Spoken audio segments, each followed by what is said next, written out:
Hello.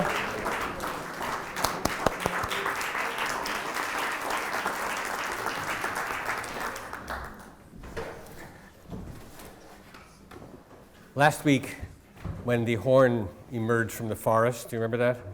And Brahms got his idea in the woods. We were talking about getting ideas, and Brahms himself had said getting an idea is not that important. He said it comes to him from the divine, which I discussed already. And then it's all about working it out. Dvorak said almost exactly the same thing in another letter. It's not surprising. And Brahms was a mentor and friend and really responsible for a lot of Dvorak's early successes, almost completely responsible. So it's not surprising. However, this idea of getting an idea and not being responsible until you work it out,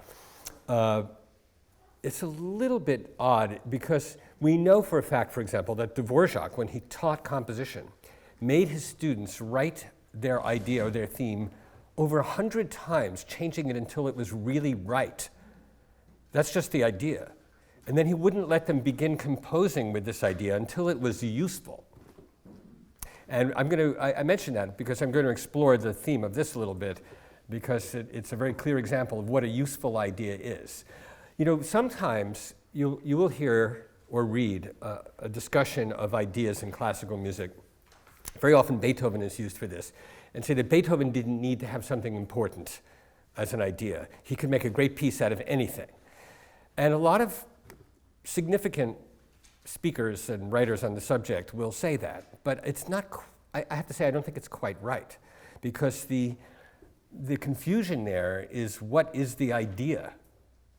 The little motif is not the only idea. That's just a part of a bigger idea. That's the idea, the big thing. In other words, what are you going to do with this piece? For example, I'll just be off base I'll be on Beethoven just for a moment. It's hard to do in that angle.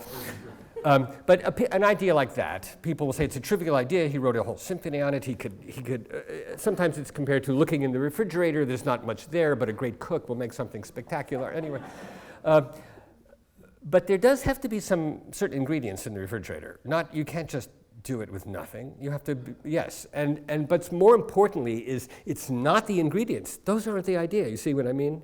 It's in your head. What to do with it is the idea. The same thing with that is that a little motif is serving a larger purpose, and that larger purpose is the idea. Ideas don't occur in a vacuum. Like I said last week, Brahms said the theme was there, it just floated by, but I mentioned that Mahler had said, don't bother looking at the view because I've already composed this. And what's important there is that Brahms didn't hear Mahler's tune, and Mahler didn't hear Brahms's tune, because they're not just trivial ideas that are existing out there. It's a concept. So, with that in mind, we're going to listen to the opening theme with one changed note, and then we'll get to the correct note. So, you know which note I'm talking about? Just the opening theme with that one note change. Let's hear that.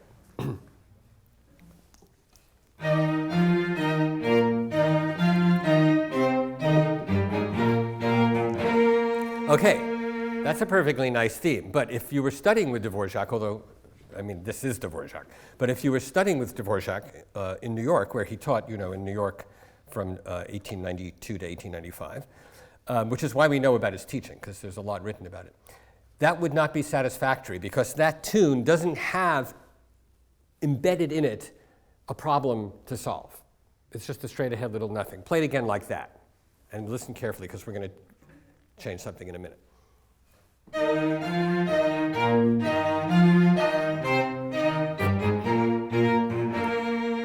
Okay, now play it the way he wrote it, and listen carefully.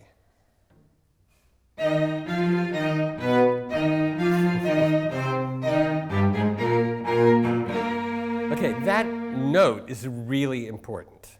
And it's very possible, when I say really important, I mean the entire first movement is based on all the problems, or I should say all of the ideas that can be pulled out of that note. It's like a mutation that causes a new organism to grow. Excuse me.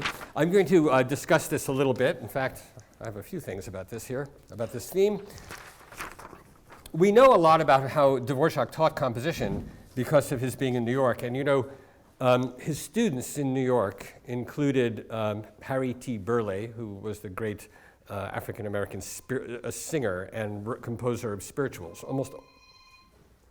It's these ideas just come to me. There's not much you can do with that, though. And also Will Marion Cook, who was, how many of you know the name Will Marion Cook? 0. Okay, I'm not surprised. Will Marion Cook was an African-American violinist who studied with Joachim.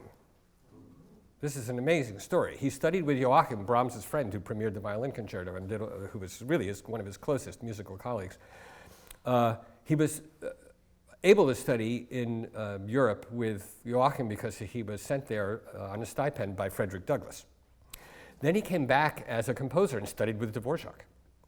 Then his students included Duke Ellington. Now, if you're in shock, it's a small world and things happen rapidly. So Dvorak is one step removed from Duke Ellington. It's probably this, yeah.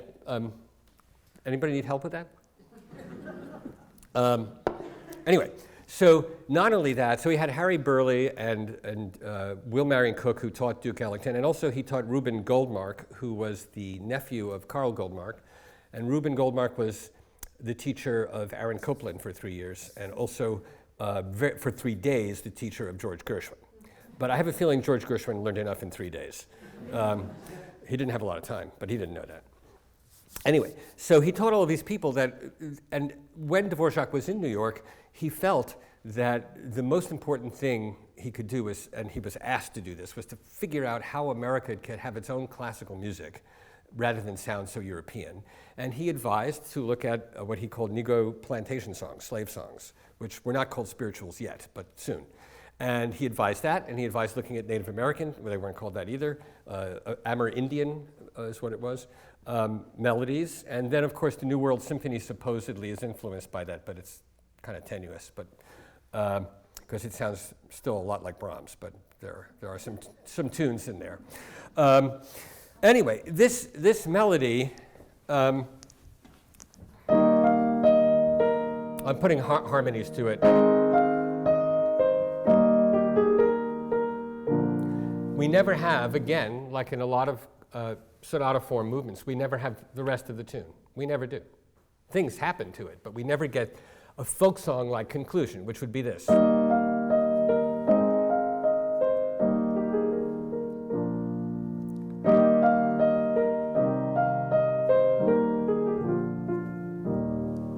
There you have a folk song.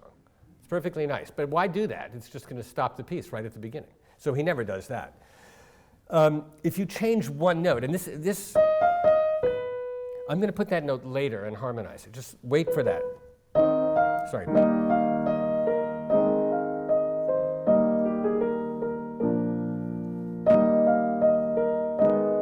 Here it is.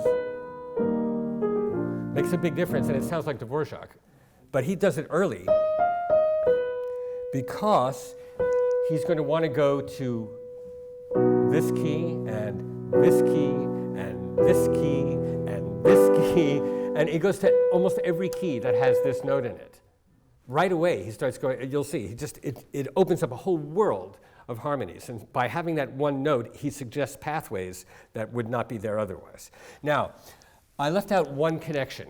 Here is how Harold Arlen, who I brought up last week, but this time I'm going to explain why, how Harold Arlen would have written this tune.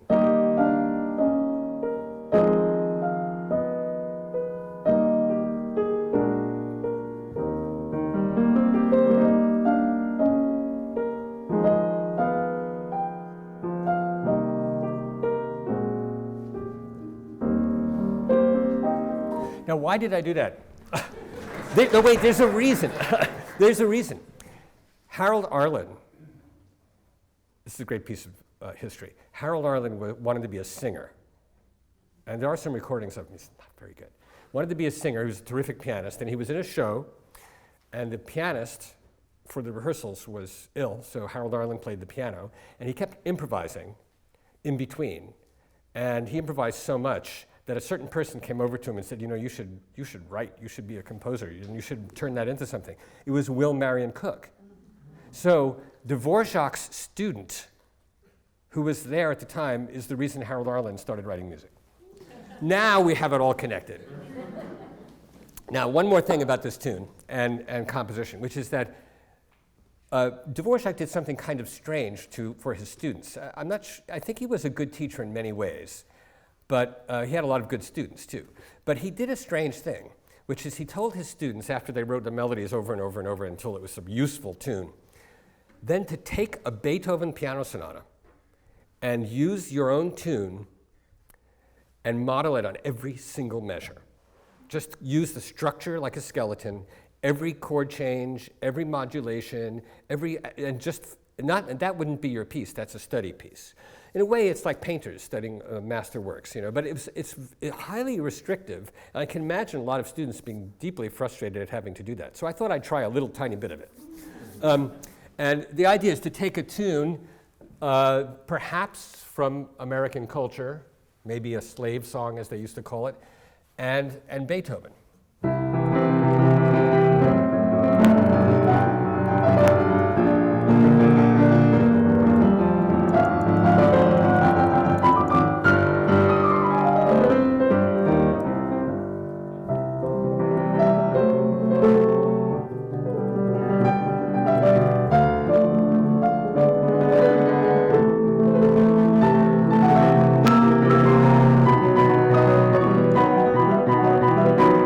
Stop there, that's enough. Okay, but that's what studying with Dvorak was probably like. And so unfortunately, we don't have all those unfinished piano puzzlers that were written at the time. Okay, now back to the piece. So we have that note, which is a B natural or a C flat. You can't tell which it is. It's impossible because there's no context. So now let's play up until. Let's see, we have to play 1, 2, 3, 4, 5, 6, 7, 8, 9, 10, 11 bars. Okay, first 11 bars. And you're going to hear that he's already immediately dealing with that weird note and what's going to happen to it.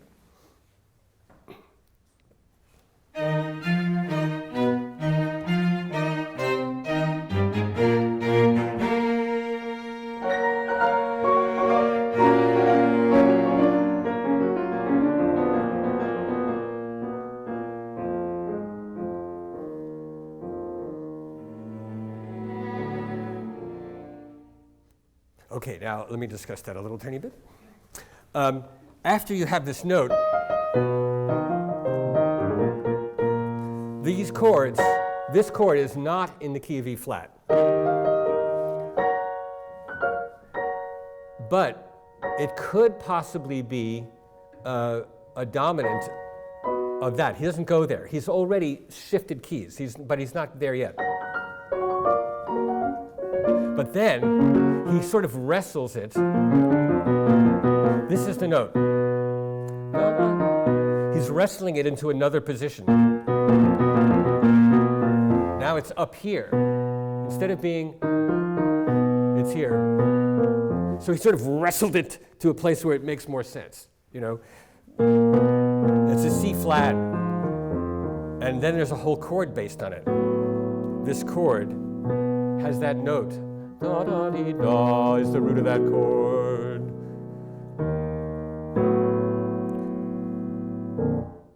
And then see what he's successfully done.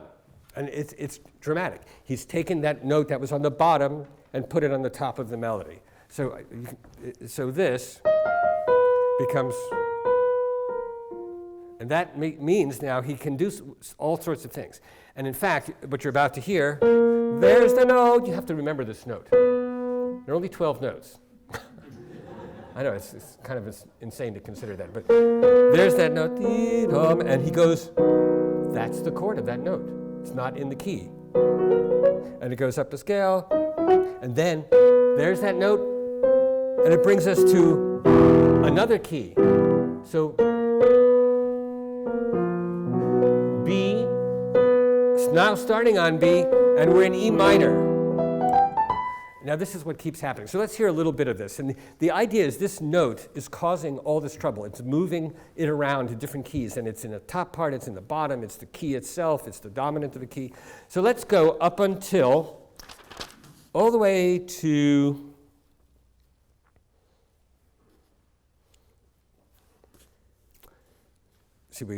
before B, 1, 2, 3, 4, 5, 6, 7, 8, 9, 10.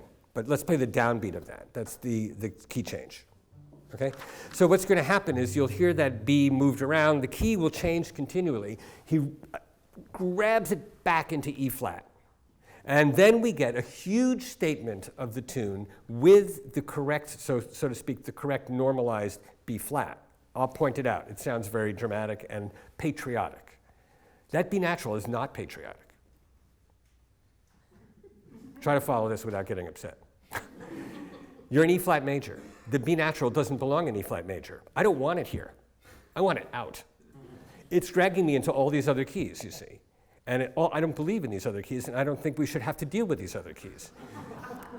So I'm going to put us back in E flat major, and we're going to have a patriotic version of the tune, but not for long. What happens, luckily, is that all these other keys make the piece great. Otherwise, it would really be boring. Okay, so let's start again.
It changed key again. Now, at this one spot, we have this over and over again. That is the high note is the B. Here it's a C flat. And then we finally get the tune in E flat major. This is the patriotic version. See, it doesn't do this. No, it goes totally in the key.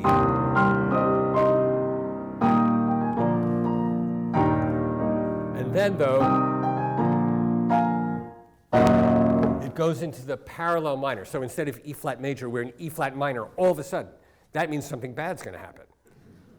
Or good.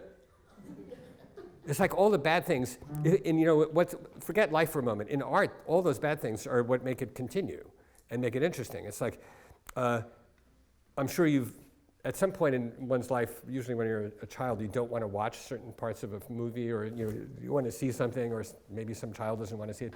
Those are usually really important parts, you know. So I could just see it turns minor, and there are people who don't want to hear that. But then what happens, though, what's interesting is that note that makes it minor is very significant too. Here we are, here's E flat major. This G becomes a G flat. That makes it minor. And that G flat can also be spelled as an F sharp on the piano, and that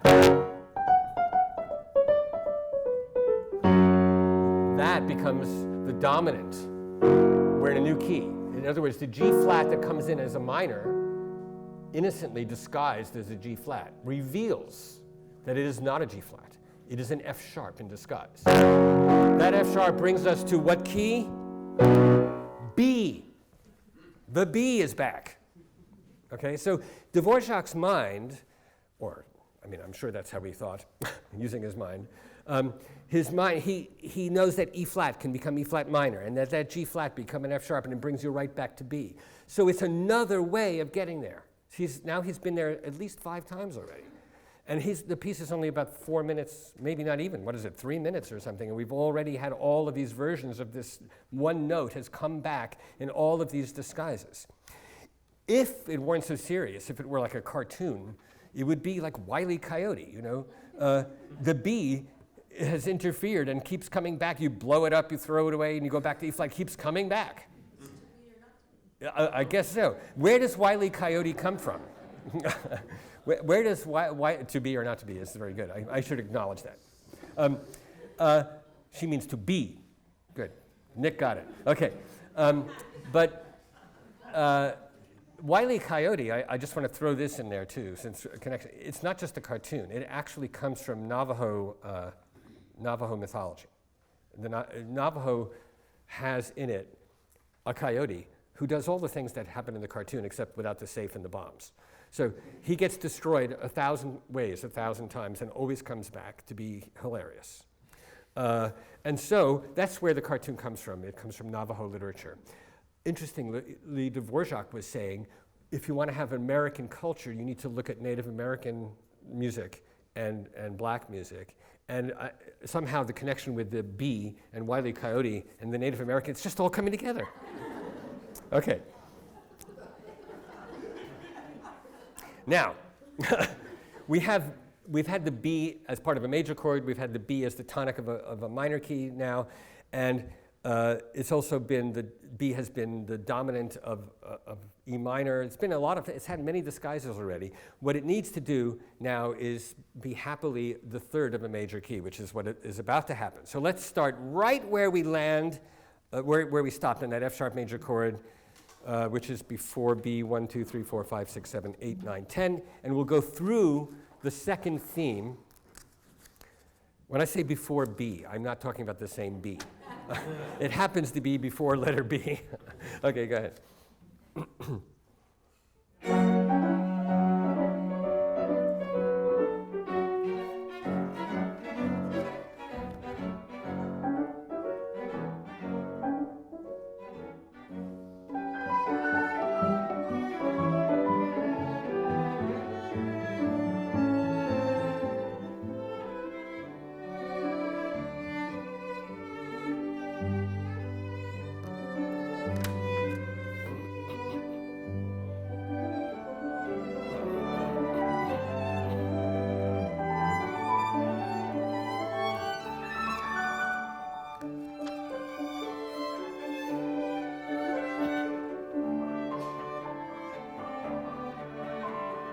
Okay, great, thank you. So what happened, you heard when the viola plays that beautiful tune before it's passed into the violin, that's the so-called second theme. We've had a lot of music, but now we have a melody in G major, which is something new and is relief in many ways from all of this drama that's going on. Dvorak was a violist himself, like Mozart was. He was a violinist first. Were you a violinist first? No. Wow, so you'll be a violinist later. Dvorak played principal viola in the Provisional Theater of Prague, and was, as the principal violist, was conducted by such people as Smetana and Wagner. So that was before he started composing. He was just going to stay in Prague in this orchestra for a while, maybe teach piano, because he was also a pianist. But he got inspired to be a composer, partly because he was playing new works, including Wagner, sitting right in front of Wagner, conducting it in front of Smetana. So he got the compositional bug, and it worked, obviously. So we have this beautiful viola melody, which I'm sure Dvorak took quite personally. And then we are still, by the way, in what's normally called the exposition. We haven't gotten to the so-called development. It's hard to tell because we now have a second theme, but there has to be some kind of ending or conclusion, or at least a feeling of closure before we get into the development. Now, Dvorak taught his students to look at Beethoven, but he primarily himself was, at this point, was beginning to look at Brahms. He first, as a young man, was inspired by Wagner, and his earliest pieces, his student pieces, sound like Mozart and Beethoven. Then he started to write like Wagner, and then he renounced it all at once and decided that it was not right for him to be trying to do the new German music. It wasn't working for him. So he started to study the folk music of his country, of Bohemia, and he used the feeling of the dances and the phraseology of the folk music in order to create a style. And then later on, right around the time that he was working on this, he became really profoundly influenced by Brahms's music. But Brahms, as I said, Brahms helped his career. It's a simple story. Dvorak was very poor, completely unknown, and he entered the Austrian stipend competition for artists, which you send in some music if you're a composer, and the music committee decides if you should get some money. And he got money every year for quite a few years. But one year, Brahms was one of the judges. And Brahms was so excited by this music that he saw that he helped him get published by his own publisher, Simrock, and the publication did very well, and it just turned into a career. And Brahms was sure that this was an important voice. This also influenced Dvorak's writing, and we have, even in the structure here, we have some things that are very Brahmsian. One is playing with the sonata form, keeping the tradition and the conventions of sonata important, because they weren't so important for a lot of people anymore. You know, and weren't important at all for Wagner, who only wrote operas. And for a lot of composers around this time, sonata was not an overwhelmingly significant thing. So being very Brahmsian, he made the sonata form fresh and new all the time. His is different from Brahms in the sheer number of keys. And he sets that up with the B, the sheer number of keys and the changes of key, the wildness of that, the sudden changes of key, very Dvorak, very a little wilder than Brahms. But also, he developed this idea that the signal that he's getting into the so-called development is that it sounds like the piece is starting over. In other words, it sounds like a recapitulation. It's the music of the beginning comes back, and that means he's starting the development. But like Brahms, he is developing his ideas right from the beginning. He doesn't wait.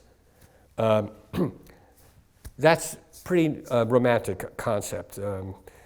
Earlier, with Beethoven and certainly with Mozart and Haydn, you have a clarity of exposition, and then the development is very clearly a development. This starts to become vague, and the idea is that it's all happening right from the beginning. So there's a lot of music that has been developed already. So let's play, well, you can play it. I'll just stand here. Play from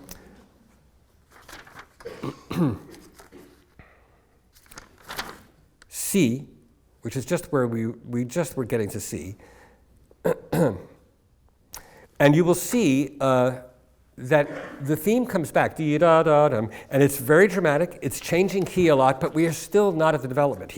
And then there's a sudden moment that signals that he's coming to what he considers closure, and it's a warning. Let's see. I just want to, okay, here we go. Yeah. What happens is we have a series of diminished chords, and we have hushed, scary, and loud and scary moments where everything seems to stop. Let's just play that for a moment. How about right at letter D? And then we'll go back, and you'll see everything just stops, and he's saying to the listener, we're about to have the development. So he pulls back, and it's a little bit of a warning. And we lose our sense of the theme just temporarily. Right at D?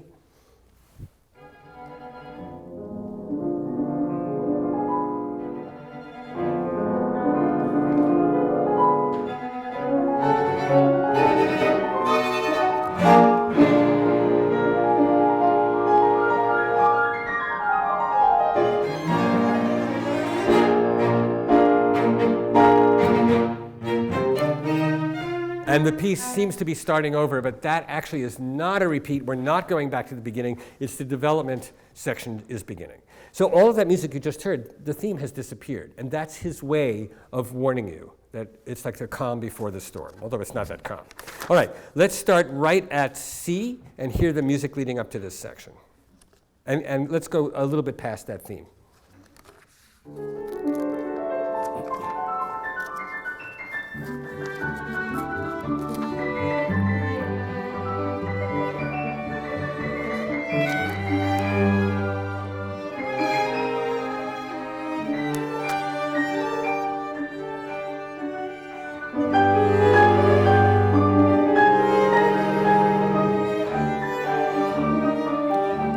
Here it comes. Just stops.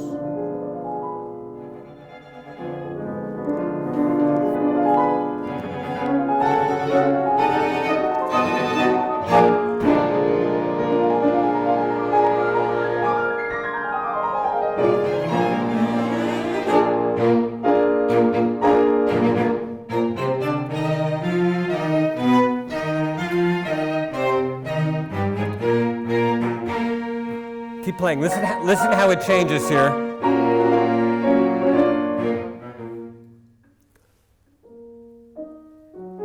Here comes the B. Okay, so what Brahms has decided to do is he starts the music over like it's the beginning, and then, pardon me, I mean, you just heard this, but I just want to make it really clear what happens. There's a silence. We have, and then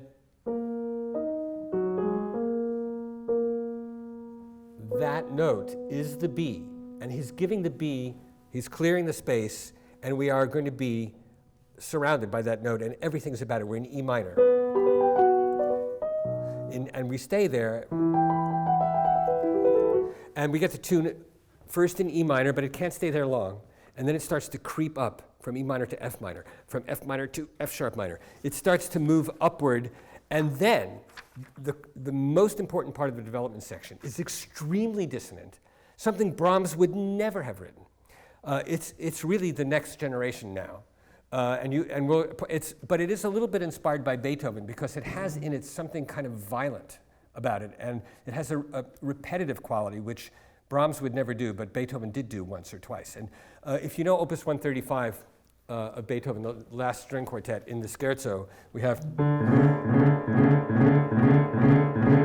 over and over and over in the low strings while the first, you know that solo?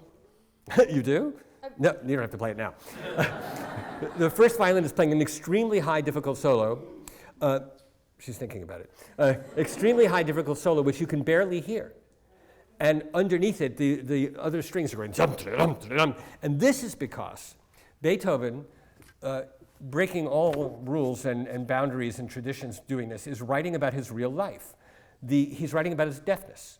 And the violin is playing something very high that he can barely hear, and the other instruments are the roaring in his ears. You know, and then it subsides. And it all subsides and goes back to normal. And then it comes back again. And there's no way to explain it coming from singing, from dancing, from sonata, from scherzo. It has nothing to do with any traditions at all. It only can have to do with his real life. And Beethoven became probably I hate to say the first composer, but in some ways, the prime mover in the idea that you take reality and you use emotions and things that happen to your life and you put them in the music. So what happens is very similar to that. Let's start right at G. And what you will hear, first, before we do that, Ed, can you just play the piano part at G, just that.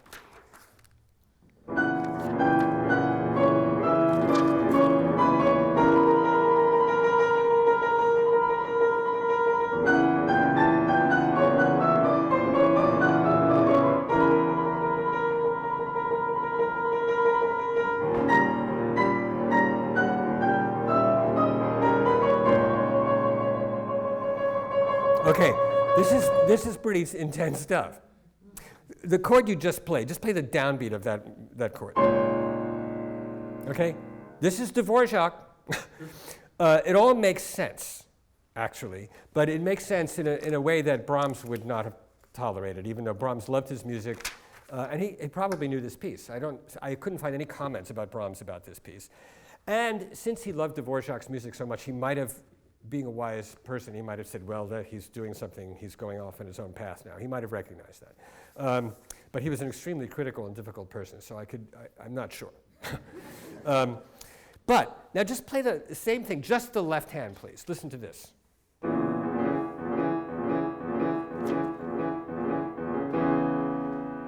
Keep going.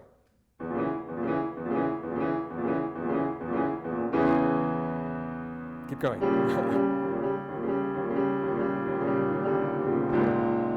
Okay, so it does have a relationship to that dim of the Beethoven. He might even have been inspired by it, because Dvorak did look back to Beethoven and sideways to Brahms quite a lot in order to get his ideas and inspiration of how to go forward. I have no evidence other than the music that he might have been thinking of it, but it is a pretty strange passage. So let's have everybody at G.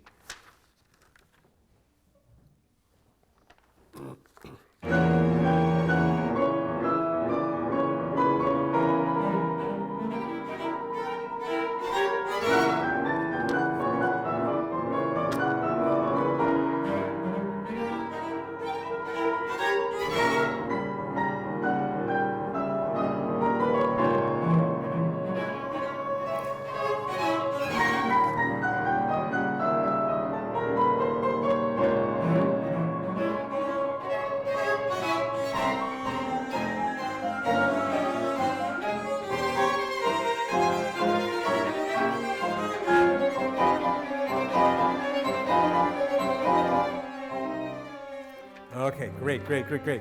Now, when that music starts in the piano, after G, the third bar of G, just play that, just that bar. Okay, now, what are those two notes you're playing on the top? Okay, those are the two notes that started this problem. Because, you can stay there. We had, so we had, those are the two notes, okay? Isn't that thrilling? No, but I mean, it makes perfect sense that he did that. But I'm always pleased when the perfect thing is actually on the page. I mean, he is, not only that, it's even better than that. Just play the right hand, which is very difficult. Okay, you have a trill. It is annoyingly difficult, but there's a reason for that, because the thumb, what is the thumb playing? Okay, the thumb is playing the note that it should have been. Okay, so up here are the two notes in question, and here is the note that should have been. Now play that again, just the right hand. And it goes on, okay, it goes on like some kind of alarm for quite some time. Of course, by putting that crashing chord in the left hand, he's giving it a context, which is a harmony that it can fit into, sort of. And then, when it goes up a half step, before it goes up a half step, before it goes up a half step, we have this. He plays with the theme, he does strange things to it, but it starts again on the same two notes before it moves on. So let's hear that passage one more time so that you can concentrate on all of those things happening. Because this is the most dramatic part of the entire piece. So starting at G, and we'll stop this time at H.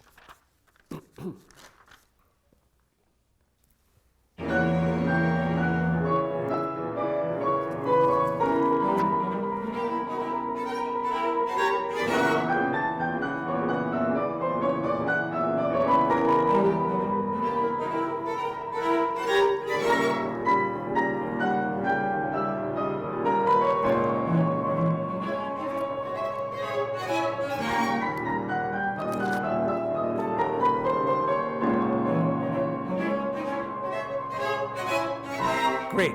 Now, it's really amazing because this passage is really the most inspired and strange part of this whole movement. It's completely unusual. And it's not the most beautiful part. It's not the singable part. And it's not singable at all. You know, but it is the part that is the most extraordinary. So then, things eventually calm down, as you heard. And we get an augmented, by augmented I mean in time, slowed down version at one, oh, I have a measure number all of a sudden. You have 131? You have that one. Okay, after H, 1, 2, 3, 4, 5, 6, 7, 8, 9, right where the dolce comes in, pianissimo dolce. Let me just hear the violin first alone for a moment.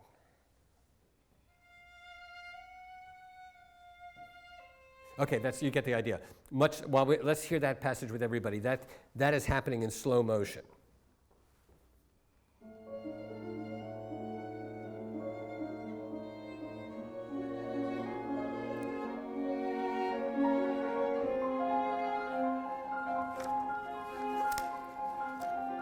Okay, great. Now, eventually, the recapitulation starts, and the recapitulation is very Dvorak. It's very modern for the time. What's interesting about Dvorak is he loved Brahms and was inspired by Brahms, so there was a conventional aspect to looking back to the past and holding on to the great traditions of Schubert and Beethoven, etc. At the same time, he had a very wild sensibility about chromaticism and he was very daring. So first, let's just hear right at K. This is the recapitulation, how strange this is.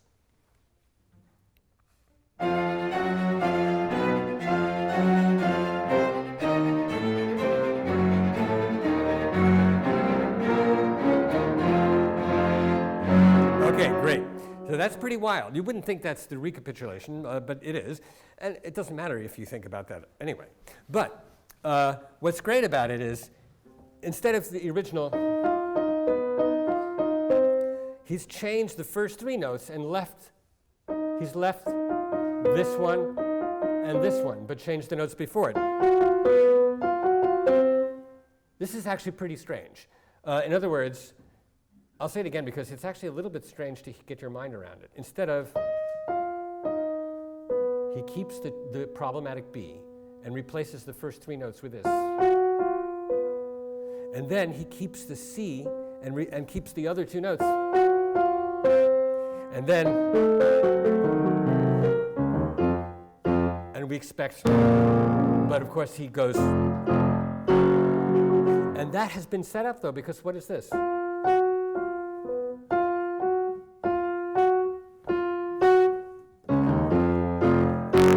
You shouldn't be surprised. He told you it was coming. That happens all the time, doesn't it? We knew, but we didn't do anything about it. I'm not even sure which thing you're thinking of. There's so many. But here we knew. F, F sharp, F, F sharp, F, F sharp, and then F, F sharp. No! You've got to be kidding me. Then the music calms down, and a very interesting thing happens where I believe, and I have no proof again except the music, I believe he was making a reference to Mozart here, which let's take a look at it. Mozart was his favorite composer. I mean, Brahms was his mentor and his major influence. Beethoven and Schubert, he admired. Beethoven, he revered. But Mozart was his favorite composer, and he said it many times. So let's start with a pickup to maybe a whole bar before L and play until the key change.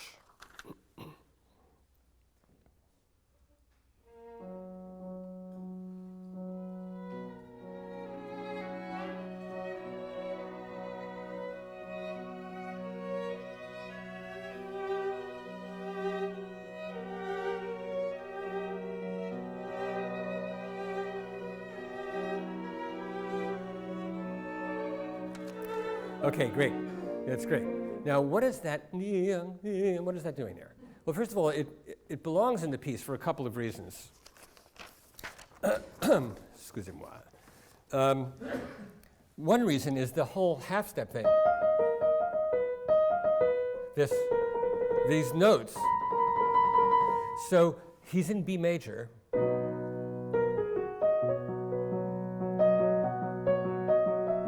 So we should expect, which would sound like Dvorak too, but he goes,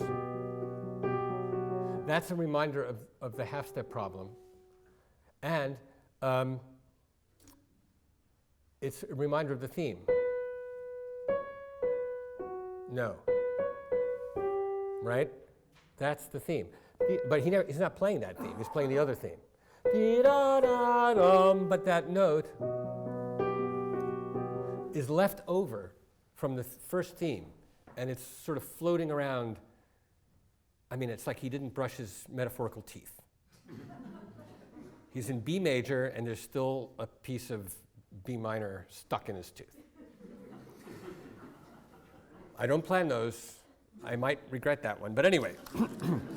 Nothing like permanent archival internet, right? Okay. But why is that a reference to Mozart? Because in Mozart's, which is in minor, when it goes to the major key, do you want to play your solo?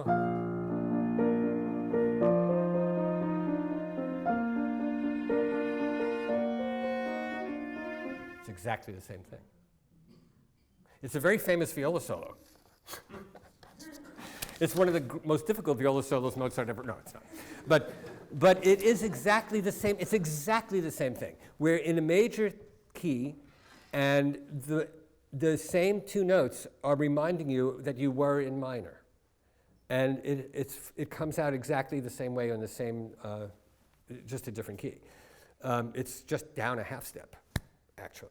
So I believe that is a reference to Mozart, but even if it weren't, it could have also been a discovery. In other words, he wanted to somehow bring in the first theme, and then he remembered the Mozart quartet and said, that's how I'm going to do it. So it fits both things. It fits the idea of bringing the first theme back and the first key back at the same time as it's a reference to his favorite composer. There's a famous story of Dvorak. This is an example of what I mean, his not being a great teacher. but the kind of teacher that you can have great stories about and lots of great students emerge from, even though I think he must have been kind of difficult. The story is that from one of his students in Prague, that he said, "Tell me what Mozart is. Describe Mozart."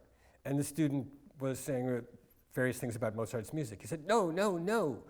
And they don't know what to say. And then he opens the window. He says, "Tell me now." He said, "I don't know." And he said, "Mozart is sunshine." I don't know if he said it like that. He might have said, "Mozart is sunshine." But still, it's very intimidating. And the student feels like an idiot, and you can't be right with that, right?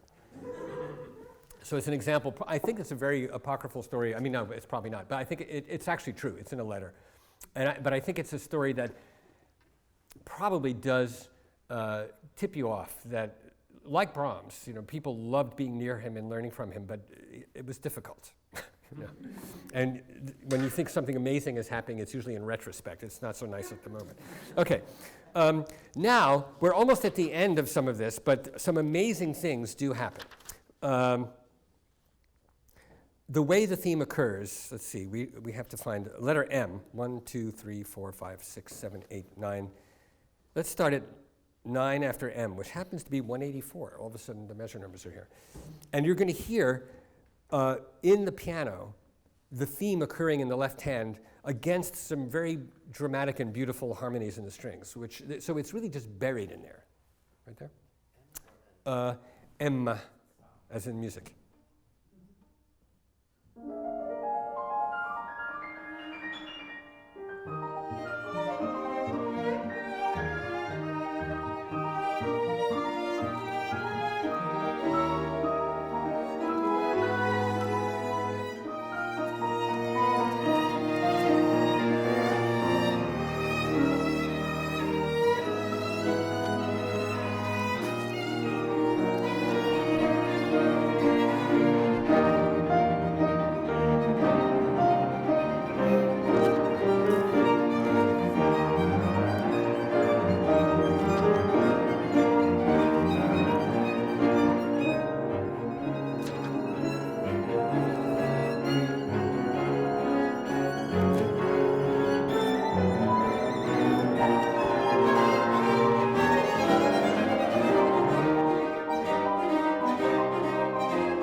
Stop you because it sounds like it's about to end, doesn't it?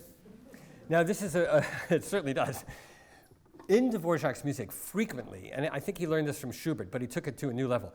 Just as you get this huge build-up, and it sounds like the final phrase, he pulls back and does something bizarre. And this is a great thing. It's wonderful. And this is one of his best examples of that. Wouldn't you say? This is really extraordinary what happens. And I'm going to let you hear it, even though I just stopped it. I'm going to let you hear it, and then I want to discuss what it is, because it sums up everything that he's done. It's a brilliant insight, an idea. But I'm wondering if we could skip it first. Let's see.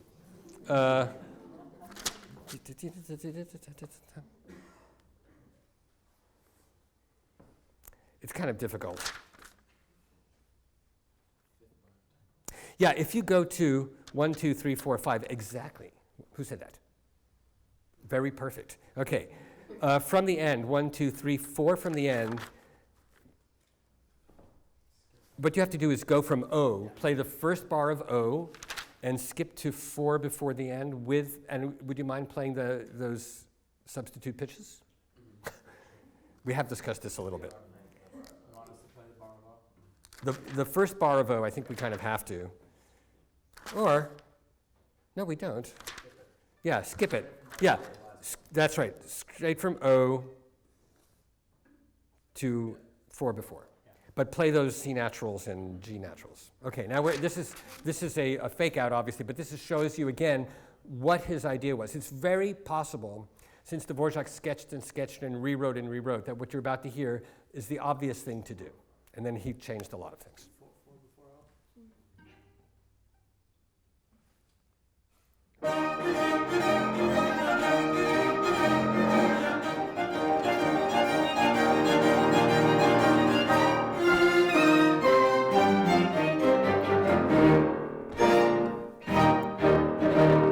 that's perfect, isn't it?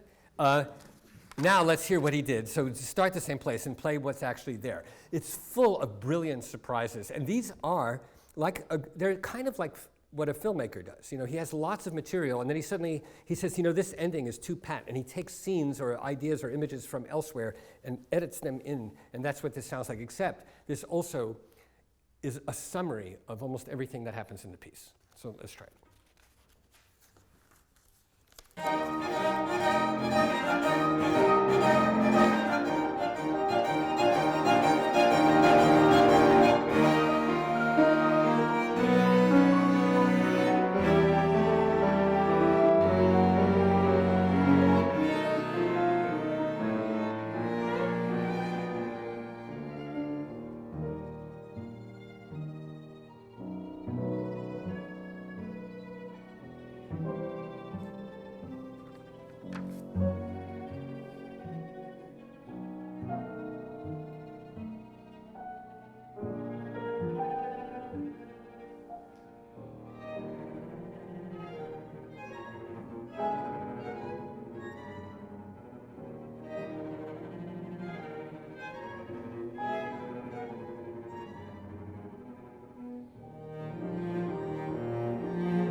So not only is there this brilliant vision where things get quiet and strange, and when you find out exactly what those harmonies are, it's even more amazing.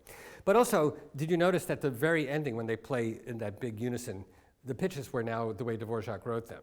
Play them, again, the wrong way. This is the normal way, staying in the key of E flat. Okay, this is not what Dvorak wrote, just those last 4 bars.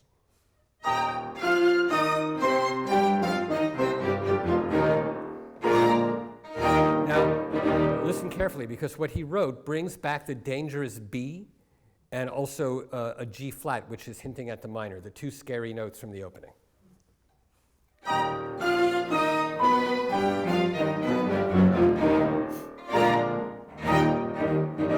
Now that G flat sounds almost bluesy to our ears, and then, but he hadn't lived in America yet. So until somebody gets totally confused with the dates and says this was a reaction to hearing the blues, it's not. It's bringing back the G flat from the opening in a perfect spot. Now, let's take a look. Here, I'll just use your scoring there. Yeah. The very quiet, mysterious thing.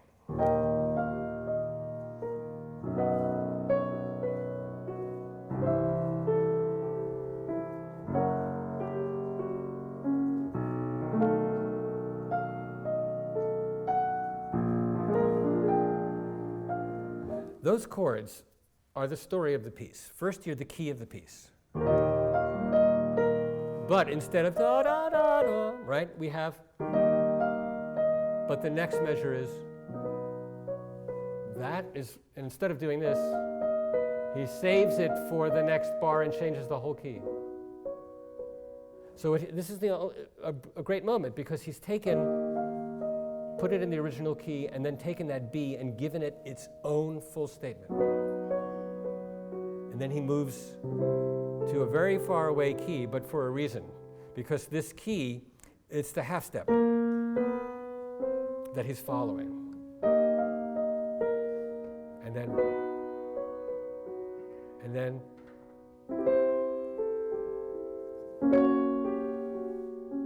and we finally get a version that reminds us a little bit of the opening, but not quite. And then, sorry,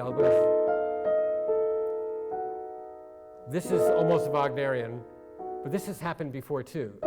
He's correcting this chord to make it a normal harmony, and we get back to E flat. So the half steps are guiding this chord progression. It's very quiet, and he's giving the individual notes that cause the problem a full phrase of their own, each one in a key.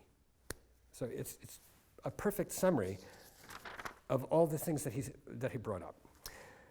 And I just wanted to point out that the very, very end, this thing that we already heard, if we put the C natural in, that sounds like he was in America, you know, because it's kind of pentatonic. But that C flat is the note.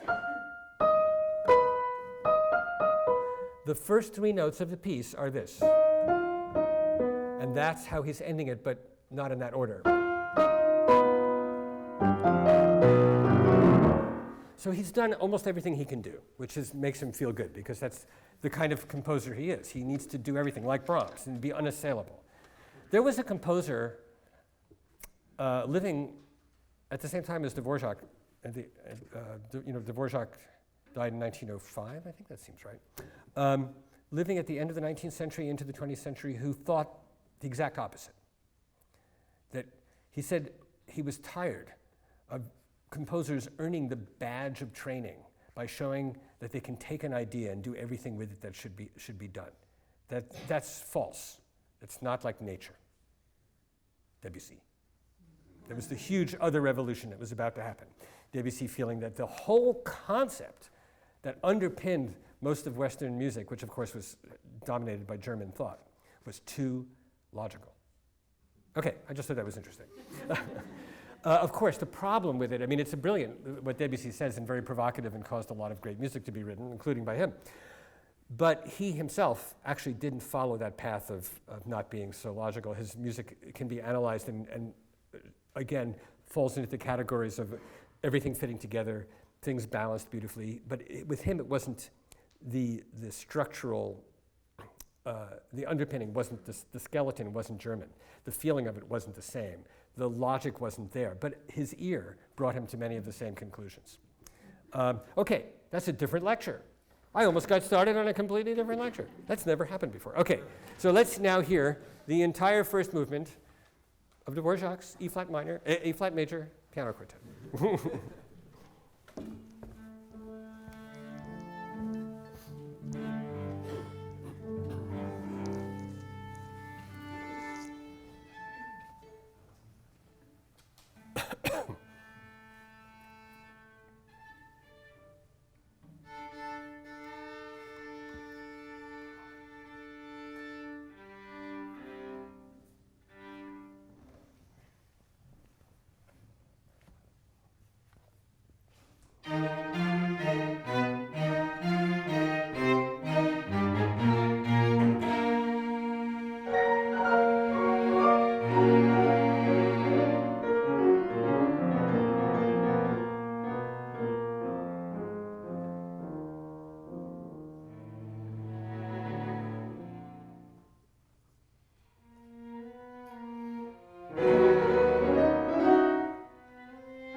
So long.